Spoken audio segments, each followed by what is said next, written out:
Hello, everyone. It's Ed Moran with Visionary AI Partners, and today's guest is Monica Morgan, founder of the Pivotal Companies. Monica's a pro at consulting, marketing, and operations with over 30 years of experience in student housing, multifamily, and military housing. She's known for turning around underperforming assets and getting real results for clients across the U.S. Monica, so excited to have you on the show. Welcome. Thank you, Ed. Thanks for having me. I'm really excited to be here and chat with you today. It is a pleasure. I'm excited to dive into this. Why don't you tell us about yourself and how you came to this point right now? Sure. It's a long journey, so I'll make it as swift as possible. But basically, I have about 35 years in the industry of experience. I started very early on as a leasing agent in the multifamily conventional world, fell in love with the industry and worked my way up and have served in, various roles, all on-site roles. I've served as national leasing specialist, national operations specialist. I've been a regional manager. I've been a director of sales, and I've been a vice president of a company as well. Handling a lot of times their sales efforts and their leasing efforts and those kinds of things for those orgs and for the properties out that they manage. And I decided back in 2018 that I would leave corporate America, and I had always kind of parked that I wanted a consultancy. And I just really started creating services that I felt were best suited by someone from within the industry to serve to the industry. So, for example, if you take something like digital marketing or digital advertising, we are housing specialists by nature and by trade. We're not digital specialists. But likewise, digital specialists aren't always housing specialists, and they don't understand the ebbs and flows of the industry or of certain markets and certain niches within our industry, like student. And so having somebody with that knowledge and that background really enables me to better serve the masses, if you will. And so with that being said, I created services one by one and then stepped away from corporate America and, started my business. And 2019 was my first full year, hit the ground running. I looked back after a year and I had sold $1 million in services, and I was like, what happened? So it was really exciting time, and it was really, just amazing to see some dream like that come true. And I hired a lot of really great people, and the pandemic smacked me around like it did everybody else as a new entrepreneur. And it challenged me, but it built me. I'm 5 years behind it now. I can look back and say that was really tough, but that really built me. And so I've just forged ahead, and I've continued to really maintain that. I truly believe in the housing industry. The management companies, they're limited in their resources, and they're limited in their outreach sometimes of who they can use and what they have to support them. And then I think there's also the fine line between ownership and management company where, a lot of times the owners don't always realize or understand what's going on, and the management company may not have the bandwidth, a regional or whoever's handling the deal in RVP, to really paint that picture for that owner to understand. And so having data and having people that come from within the industry to help you communicate back and give real time, not thoughts, opinions, and hope certificates, to make changes and edits to help stabilize assets is where I come in. And so the Pivotal Companies was born out of this, and we have been in business for 7 years now. We've been really successful every year in helping numbers of assets across the U.S., and we help in a variety of ways. And that can be that we do auditing, we recruit, we deploy ourselves. We have a bench of deployable tenured veterans that can go out and lease up an asset or fill a vacancy for you. I launched a digital marketing agency in February 2 years ago. It's called the Impact Agency. And that is also led by housing veterans so that the people have a better understanding. And my big thing right now is being able to communicate to the masses that I love if an ownership could own their website and they own their systems and they own their everything that they have, because we see these assets are trading hands a lot from management company to management company or ownership group to ownership group. And the dark days that they have to go, the downtime between those ownership switches or management switches is about a 2-week period. And it is getting shorter, thankfully to technology and AI, but it's not short enough yet. And it's not really hitting where the resident needs. Like, do the residents skip a beat? Do they have to pay their rent differently because you're in a dark out period? There's a lot of hiccups. And so with all that being said, I've launched those 2 businesses. We've forged ahead. And basically, my mantra in life, I guess, after spending so many years in the industry, is that my tombstone is going to say, she died trying to get the industry to be proactive and not reactive. But there's so many things that go into that variance. It's not always the people's fault. It's not the on-site team's fault always. Sometimes it's an ownership hiccup. Sometimes it's a management hiccup. Sometimes it is the on-site team. But you've got to get those 3 entities communicating and speaking in a way that they understand fully. And I feel like one of those ways to get them to fully understand is to provide them with data, to show them things that they've not had before. That was my next question. How do you go real about judgment on? Yeah, I mean, and we've, on the impact side, we've created a dashboard for digital that is very useful that a lot of other folks do not have. And what happens is, you are an RVP or a regional or a manager, and someone from some agency sending you a form of data, but you don't really understand it. So you don't even know what you're looking at. You don't understand the terminology. You don't understand. And there's this gap from an education stance, which leads me to AI, which is our topic today. Yes. So with AI, I would say, my 2 cents worth, I sold my home and I traveled for several years, and then I needed to rent somewhere and settle down. So I had a renter's experience, and I hadn't had my own renter's experience in a long time. And I was excited to do that coming from within the industry, and looking for myself to see how it went with the AI that's out there. And so there's some really, really great things about AI. And then there's some really things that are, just don't quite hit the mark just yet. It needs some assistance or some help, in my opinion. And those kinds of things that I saw were, for instance, you can have an AI, you can have self-touring capabilities, but if you don't have the Wi-Fi in place for the people to actually tour when they get there, then you're wasting your time. And I ran into that a lot. There were places I could go tour myself, and I would set it up so that I had the time. They gave me the code. I couldn't get in because I didn't have Wi-Fi capability. Wow, that's interesting. So that's not an AI issue, but that's how are people using it, and is it functioning, is where I'm going with this. And then the other thing is that's my biggest hot button right now is I very much love AI. I use AI every day. I have AI systems that I use, and I've tried several out and I play with it. My team doesn't love it, but I do. And, I've pushed it to them, and they're using it now, not forcefully, but by slow adoption. What are you mostly using? Well, I'm using an app called Centra.ai right now, and it's my favorite so far. I've used chat. I've used several. I've used Perplexity. There's several different variations of AI I've used. I've also bought a bot and trained it on our digital side. It didn't go so well, so she's fired, but the bot's fired. I didn't have any HR complaints on her, so that was great. But I'm trying all those things because I'm super curious and I'm innovative and I love the shortcuts. And then I think the misnomer out there is AI is going to take our jobs. No, it's not. You still need people, and it's not going to take your jobs. Yes. It makes your job easier. Like, let it help you. It cuts my time in half a lot, if not greater than in half, because I can pop something through a system that I've partially baked, get it spit out, have some other ideas and opinions thrown in, and refine it. And it's something that might have taken me hours to complete in prior. It streamlines. It helps you do that to free up your time so you could, what you really need to be doing. Yeah. It really, there's a lot of truth to that.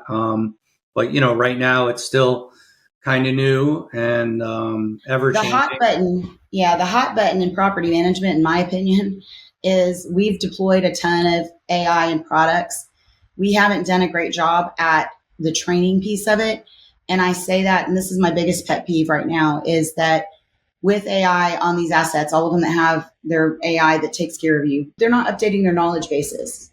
And I hated AI. I hated the AI experience I had when I toured.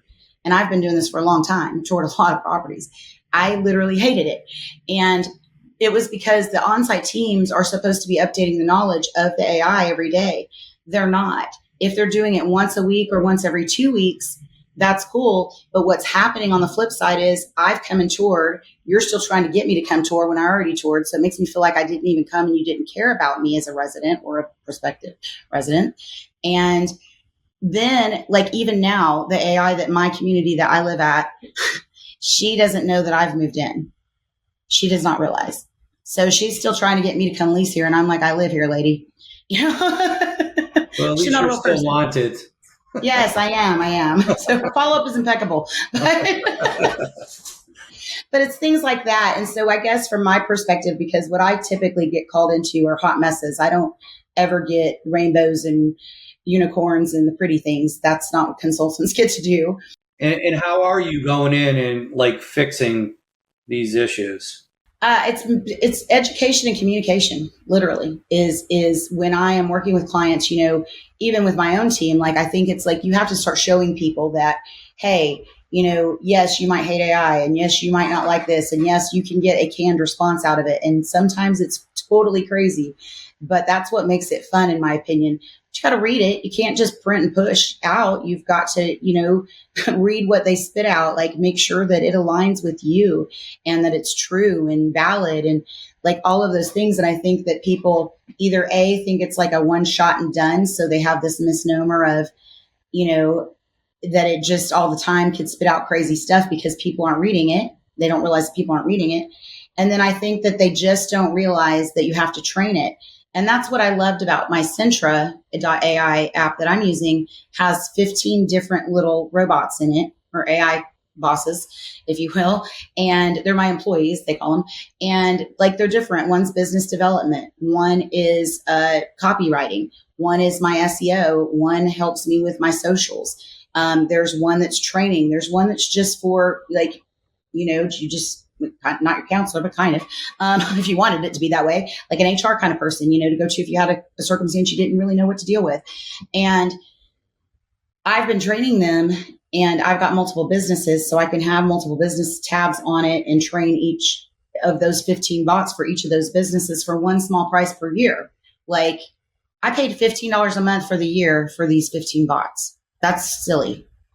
And the amount of work it's pushed out, I'm looking at right now, it's got 261 things it's completed that I haven't gotten back to it on. So if that tells you how fast it can turn things around, and every day, what I love about it, every day it has your page on it, like it has a summary, your daily summary for you, and just kind of goes through your email and tells you what's going on in the day. It connects with my email. And I love that. It's just like, here's your highlights, or here's something you need to get back to, or whatever. But the other thing it does is it has ideas. Like it gives me ideas every day. So like, but they have names. The Buddy's like your biz dev guy. So today's Buddy's like, I'm going to map commercial real estate broker partnerships for you. You need to reach out to them, Monica. And I didn't think of that. That's not on my radar. Right. So I love that piece of it because it gives me other thoughts and ideas. And sometimes the idea isn't right on, but it's a path to a really cool idea that I can help further it along with that human intelligence working with the AI. And now are you using these strategies with your clients that you're working with so much, or are you still kind of hesitant? I'm not hesitant, but it's interesting when I come into play because a lot of times, not always. So when an owner reaches out, I have more ability to implement or bring things forward than if I'm working for a management company. And a management company's got so many layers that you may not even talk to a person that cares as a proponent would even do anything with it. And I think, too, a big point for this, the on-site teams, from what I understand, are inundated with multiple platforms. Everybody's pushed out all of these programs and things. Not everything talks to each other. And they have multiple logins and multiple places to go. Yes. And that's already a problem for them. I read an article, a post this week on LinkedIn where somebody said, have you been on site lately? Because if you haven't, let me tell you about my day. Their day was they got some packages. They helped a resident. They had to log some packages. They accepted some packages. They helped some more residents. They answered a phone call. They got some more packages. And they were like, what didn't get done today? Well, our outreach didn't get done. My follow-ups didn't get done. My accounting, whatever that needed to be done, didn't get done because they're so busy handling so many things. So if there's a package system and then there's an AI system. And so I think like it's really important as we continue to evolve that in our industry, the AI is a piece of or can integrate with and work in tandem with the systems that we're using. I don't know if that's possible, but that would be a dream. It actually, yeah, it is possible. It's coming alive. I'm seeing it come alive right now as we speak. And there's getting new things getting dropped every month, every week. It's exciting, the possibilities. Mm-hmm. Tell us a little more, because I want to know more about your military housing and student housing. How'd you get involved in that, and what do you do for them? So my whole career has been built on asset stabilization. So even when I worked for third-party management companies, I had 9. When I was a regional, I had 9 assets. Let me pause you. Can you explain to everyone what that is? Asset Stabilization or management. So think apartment communities across the U.S. and there's various types of housing, whether it's cottage product, a BTR, which is build to rent, whether it's student housing, which is off-campus apartment communities that cater to the student lifestyle. So they rent usually by the bed instead of by the unit. And then military, there is housing on bases for, the folks that come in and out of the base. And so we basically asset stabilization. My career has been built on if there is an asset, somebody doesn't, it's going downhill. It's a hot mess. There was an asset I had in my career that we used to joke that it was a place everybody went to die, like because no one survived that asset. I had to fire so many people from that asset. It was just like horrible. And then I filled the asset and the people are still there today, like 10 years later, they're still there. And that asset finally quit being the ugly baby. So, but basically I just have a knack for when someone, first of all, I love a challenge and I'm very curious and I'm very, I love innovation and I love outside of the box. So I'm not let's just do the normal basic things and get this done. I do believe in the basics, but I also believe in, sometimes you have to go above and beyond to get what you need done. So typically when someone comes to me and they say, I had a client come to me a year ago and they said, Monica, my asset's at 67%. It can't get above 67%. It's got a bad reputation. I don't know what's going on with it. I've got to refinance this deal by next June. I've got to get it to 90%. And then I come in and I really dig in and I assess. So I audit first. I come in and I audit. And then I create a strategy based on my findings. And then I execute the strategy. And then I reassess and monitor it until we hit the goal. And so I basically keep my thumb on someone's asset for them to get it across the finish line. If they want to sell it or they're trying to turn it around from something that was not performing, those kinds of things. That's really my specialty. And so how we got into military, we had a client that had military assets and they said, we can't get leasing done at these. It's a mess. And we spent 6 months at a couple of different locations, mainly up in, I think one was North Carolina and then in Maryland. And really just kind of working on base in those apartment communities, helping them get stabilized and fill up their assets. And a lot of times I find our industry as a whole, because I've been in it since forever, even when I started, it's a sink or swim industry. Like we all have training departments and training that they put you through and fair housing and all those legalities that you've got to go through. But really it's a sink or swim industry. And the problem I think today is we saw a lot of the senior veteran folks depart the industry or retire. I've noticed that in my LinkedIn feed. I'm like, oh my gosh, a lot of my mentors and people I'm getting older, they're retiring. And so I think that with it being such a sink or swim industry that we've lost some of that training that we used to get. And so a lot of times for me, I'm very old school. I believe it's people, product, price, or promotion if an asset or something's not performing. And those are the areas I really dial into. And 9 times out of 10, it's people. It really, 9 times out of 10, it is. But sometimes it is that process. Or, sometimes it's the product. Sometimes it is your pricing. Or your promotion. So there's a lot of things it can be. But I think that AI is going to be able to give us real data faster to be able to make decisions that are not, let's try this. Our industry as a whole has been, let's throw the spaghetti at the wall and see if it sticks. And, maybe it will and maybe it won't. But I don't think that as the days continue and as the innovation continues and as the data becomes more and more available, that's going to be the case any longer. What do you feel is your biggest issue right now? If you had to solve one thing, what would it be? Well, the people crisis. Yeah, I mean, there's a lot of things, but it's we're having a people crisis for sure. Like if you go on, I live on LinkedIn, right? So I've made it my mission since 2020 to curate my audience on there. And I feel like more and more, I've been feeling this way for a couple of years, but even today, it's more of like a recruiting source now because everybody's hiring. And I just want people to know they don't have to go without staffing. Like you can get seasoned veterans out to your asset to help you. You don't have to take a dip. Like don't do that, And so I think it's broken in a lot of ways. Unfortunately, I share a different, fortunately or unfortunately, I don't know. I share a different review than many people. A lot of people in the industry don't want to hire somebody without experience. I feel like people that come from hospitality, there's a lot of crossover that you can do that really fares well in our industry. And so I think if we could solve the hiring problem, which seems to be bottlenecked some by AI from what I read and see, just in what way?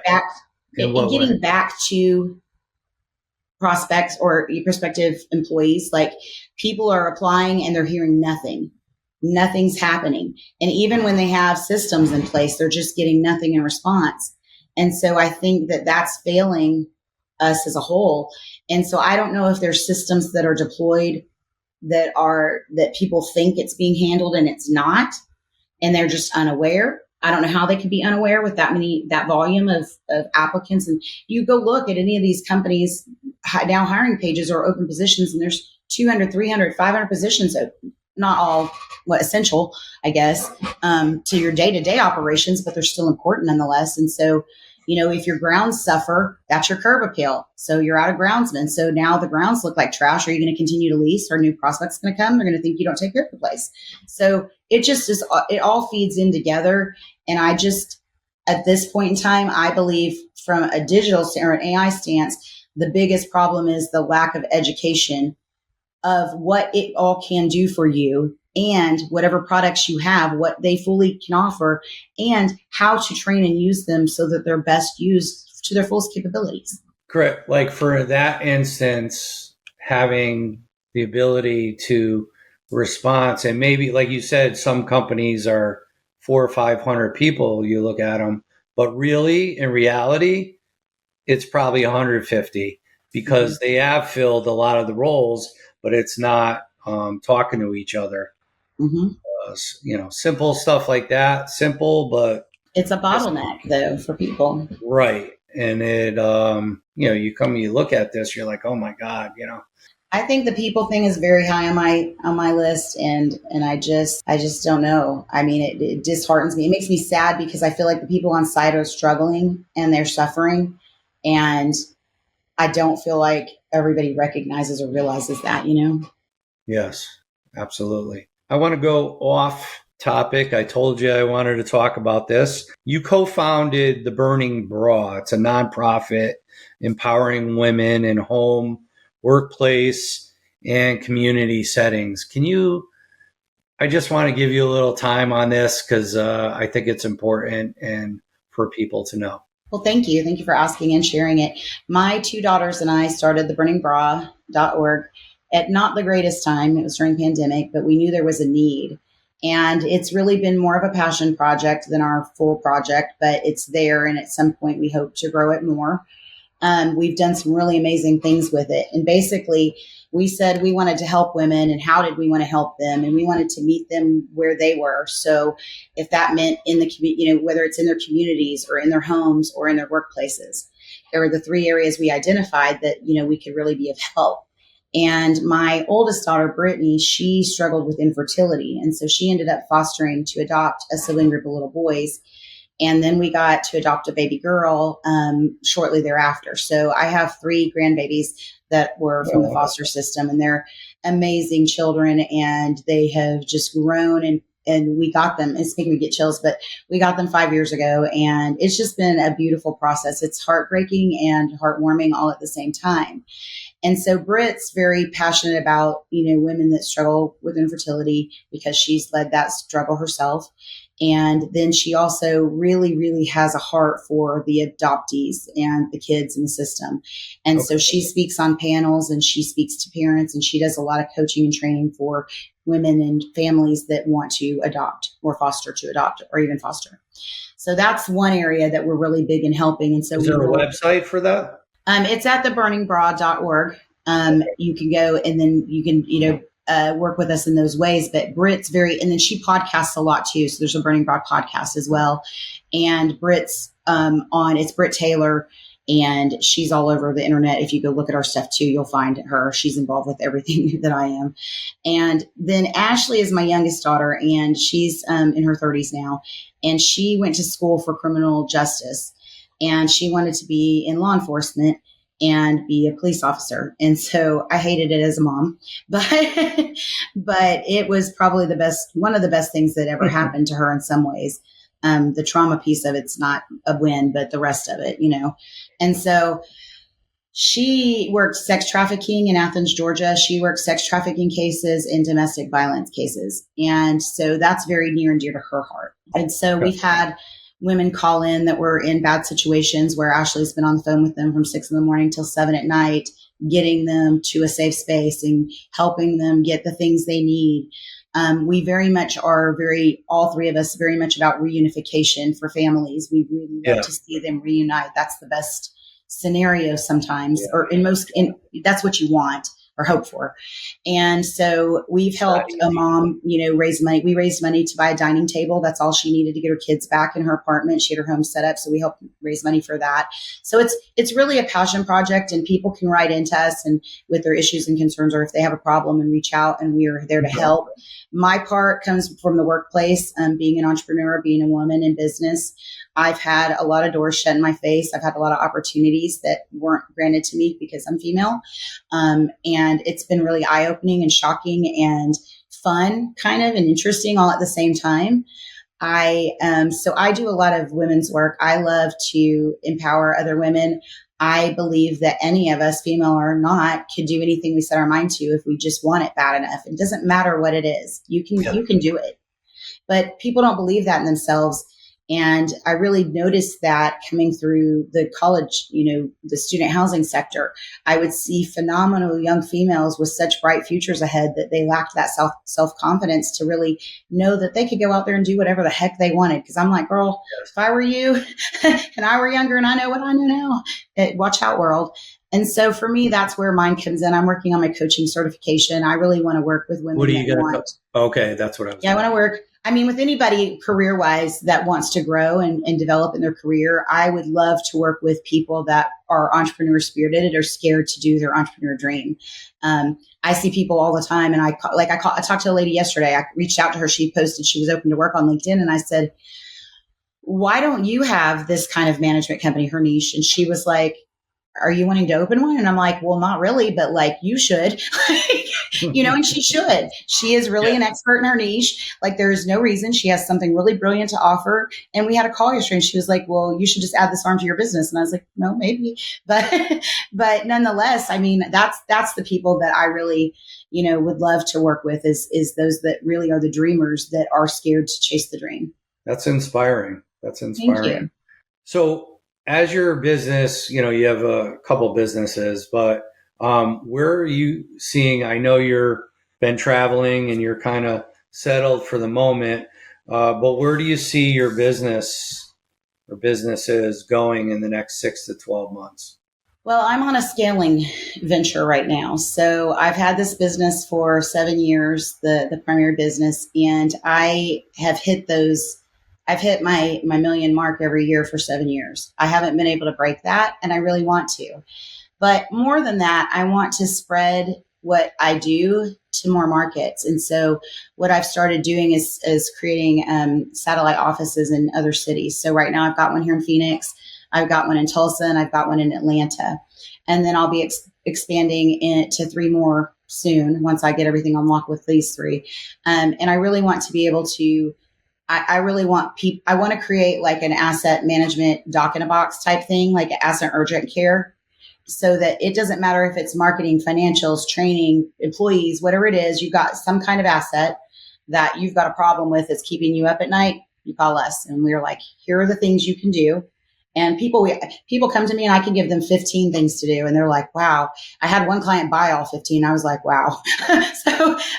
But we knocked it out of the park, and we have, 35 plus or more 5-star Google reviews on our website. And so I want to help the people on site do better and know better by training them, showing them, and teaching them the ways instead of having them have to just sit out there and sink or swim.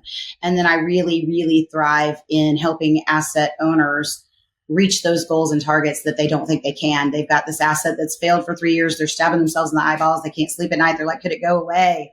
And maybe they want to sell it or whatever. But I really, my entire career has been turning those around. Let's make that ugly baby pretty. And to answer your question, 6 to 12 months, I see growth. I'm tired a little bit, so I want to try to figure out, kind of what the rest of my years look like later for the Monica Morgan. But with my businesses, I just see nothing but continued growth. I see why you're excited about AI. How do you feel that can help you grow to where you want to be in the next year? Incrementally. I mean, I literally cannot imagine a day that I wouldn't use AI. When I have apps on my phone. When I come up with an idea, a business idea, I have apps. I go log it so that I don't forget it. I'm like, pinpoint this for later. And you go marinate on it, AI, and tell me, research for me. I really think that I've exciting. Yeah. And I just told somebody actually this week, I told one of my coworkers, I was like, I really should have just been a researcher. I never thought that I enjoyed researching so much, but AI has made that really fun for me in a way that maybe Google wasn't, Yeah, I use it all every day, but multiple times. But you use the tag branding line, Asset Gurus. Can you talk about that? Yeah, basically, I think you could call any owner, asset manager, or anybody that I've worked with in the last 34 years, and they will tell you, oh, they saved me in their phone as 911, housing 911, or student housing 911, whatever it is. And they'll tell me that. But basically, we have my team and I, a lot of us have worked together for 20 years, 15 years. I have a team of 6. We're all very seasoned veterans. We've all been in the industry for 20 years. And so really, when you come to us, you're looking at a set of seasoned veterans. And the other thing, too, that's really great about Pivotal is that I didn't even think about until my COO said it to me this last couple of weeks. She said, when you come to us, you're not just getting Monica or you're getting Donna Davidson or one of our other amazing folks. You're getting a team of that folks because we're very collaborative, even though we all work remote. And so you put all those brains together and it really just creates something special that is able to impact and affect change when it's needed. Excellent. I love your energy. Is there anything you want to promote? No, just follow thepivotalcompanies.com, theimpactagency.ai, and I'm at themonicamorgan.com. So if you don't know what I'm doing, it's always something. You can hop on there. I'm constantly revamping websites, so stay updated. Excellent. Thank you so much today. I appreciate you hopping on with us and a lot of good insight. I love what you're doing, even on the side with your daughters. I think that is incredible. Thank you. Keep going. Again, thank you so much for being with us. I really appreciate it. Well, thank you. It was great getting to speak with you today, and I very much enjoyed the conversation, and thank you so much for having me. All right.